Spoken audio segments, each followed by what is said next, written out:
कैद में पड़े इस आदमी ने एक अजीब चीज देखी। उस जापानी सैनिक ने अचानक से लोहे की जंजीर काट दी और सारे अमेरिकी कैदियों को आजाद कर दिया। फिर उसने टावर पर खड़े सैनिकों को गोली न चलाने का इशारा किया, लेकिन तभी उसकी नजर कुएं के अंदर पड़ी, जहाँ से दो आंखें उसे घूर रही थी। पास जाकर देखा तो पता चला कि अंदर कोई बंदा कैद है। उसने बिना देरी किए जंजीर काटी, ढक्कन खोला और उस बंदे को जल्दी से भागने को कहा।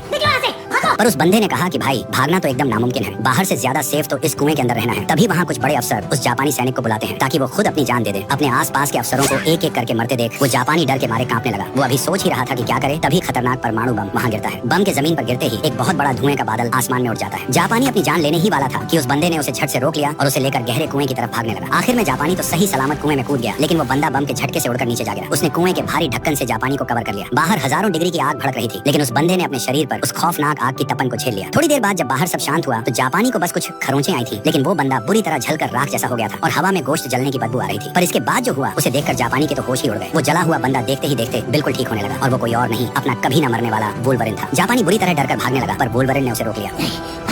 इसके बाद वो दोनों लोहे की जंजीर पकड़कर उस गहरे कुएं से बाहर निकले और बाहर का नजारा देखा तो सब कुछ मलबे में बदल चुका था। देखते ही देखते कुछ साल बीत गए। वुल्वरिन अब घने जंगलों में एकदम अकेला जिंदगी बिता रहा था और एक भालू के साथ मजे से रह रहा था। एक रात जंगल में अचानक गोलियां चलने की आवाज गूंजी। वुल्वरिन भारी बारिश में बाहर देखने निकला तो उसने देखा कि जो भालू इतने सालों से उसका साथी था, किसी ने उसका बड़ी बेरहमी से शिकार कर दिया है। उसे